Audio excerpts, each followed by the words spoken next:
Hello દોસ્તો, સ્વાગત છે તમારું હેતલ્સ કિચન વર્લ્ડમાં। તો આજે આપણે બનાવવાના છે બ્રેકફાસ્ટ માટે એકદમ ઝડપથી બનીને તૈયાર થઈ જતી સેન્ડવિચ, જે નાનાથી માંડી મોટા બધાને જ બહુ ભાવશે। અને આ રીતે જો તમે બનાવશો તો બાળકોને પણ બહુ ભાવશે। અને સવારમાં બ્રેકફાસ્ટ માટે અને લંચ બોક્સ માટે જે ટિફિનમાં બનાવવાનું હોય છે તો ઝડપથી બની જશે। ફક્ત 5 જ મિનિટમાં બનીને આ સેન્ડવિચ તૈયાર થઈ જાય છે અને એકદમ ચીઝી અને ટેસ્ટી એવી બનીને હેલ્ધી પણ બને છે। તો ચાલો આપણે બનાવીએ સેન્ડવિચ। તો સેન્ડવિચ બનાવવા માટે આ રીતની જે બ્રેડ આવે છે કટ કરેલી એ મેં લઈ લીધેલી છે।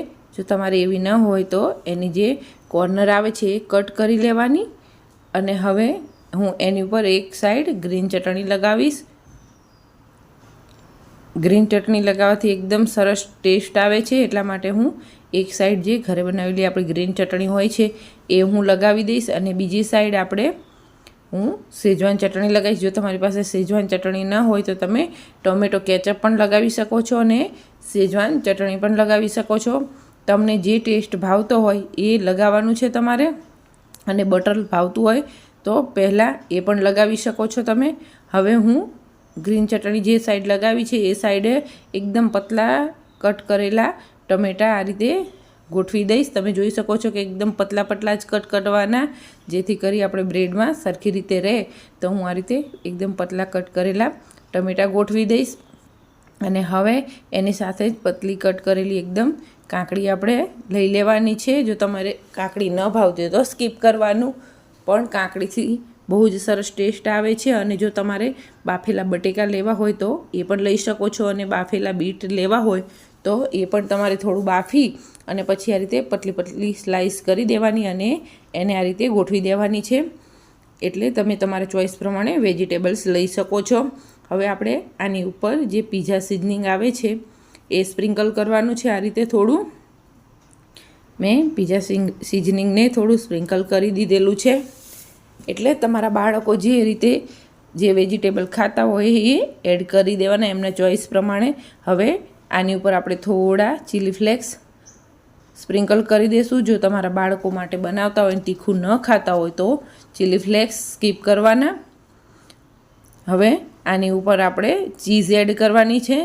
ચીઝ તો બધા જ બાળકોને બહુ જ ભાવતી હોય છે અને એમને આનો ટેસ્ટ પણ સારો લાગે છે, એટલા માટે થોડી આપણે આની ઉપર ચીઝ લઈ લેવાની છે ખમણીને આ રીતે।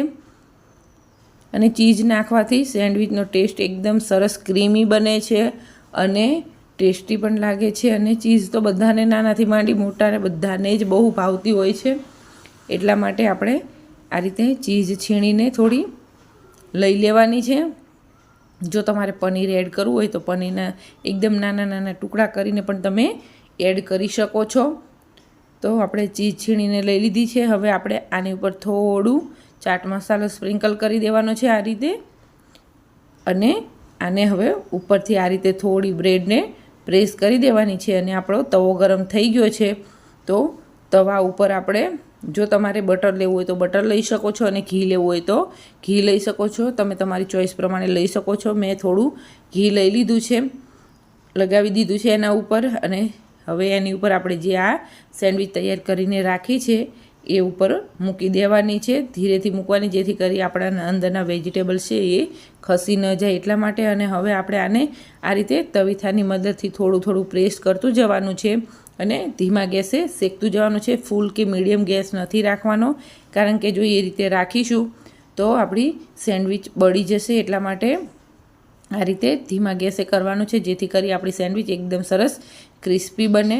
હવે હું બીજું ઘી થોડું નીચે લગાવી અને એને સેન્ડવિચને આ રીતે પલટાવી લઈશ। તમે જોઈ શકો છો કે ઉપરની સાઈડ એકદમ સરસ બ્રાઉન કલરની થઈ ગઈ છે અને ક્રિસ્પી પણ બની છે। ધીમા ગેસે કરવાથી એકદમ ક્રિસ્પી આપણી સેન્ડવિચ બને છે, એટલા માટે એનું ખાસ ધ્યાન રાખવાનું કે આપણે ધીમા ગેસે જ કરવાનું। આ રીતે તવીથાની મદદથી થોડું થોડું પ્રેસ કરતું જવાનું, જેથી આપણી સેન્ડવિચ સરસ આમ બધો જ મસાલો મિક્સ થઈ જાય એટલા માટે।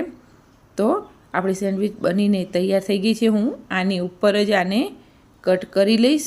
તમે જોઈ શકો છો કે તમે તમારી ચોઈસ પ્રમાણે જે રીતની કટ કરવી હોય એ રીતની તમે કટ કરી શકો છો. તો હવે આપણે આને સર્વ કરી લઈશું. તો ટેસ્ટી એવી વેજીટેબલ્સવાળી સેન્ડવિચ બનીને તૈયાર થઈ ગઈ છે. તો આ રીતે બાળકોના લંચ બોક્સ માટે તમે બનાવશો તો બાળકોને બહુ જ ભાવશે અને સવારમાં ઝડપથી બનીને તૈયાર થઈ જશે. તો તમને મારી આ રેસીપી કેવી લાગી એ કોમેન્ટ બોક્સમાં જરૂરથી જણાવજો. જો તમને મારી રેસીપી પસંદ આવી હોય તો મારી ચેનલને લાઇક કરજો, શેર કરજો અને સબસ્ક્રાઈબ કરજો અને બાજુમાં આવેલા બેલ આઇકનને ક્લિક કરજો, જેથી મારા આવનારા હર નવા વિડીયોનું નોટિફિકેશન તમને મળતું રહે. તો ચાલો હવે મળીએ નવા વિડીયોમાં નવી રેસીપી સાથે. ત્યાં સુધી થેન્ક યુ સો મચ અને હર હર મહાદેવ.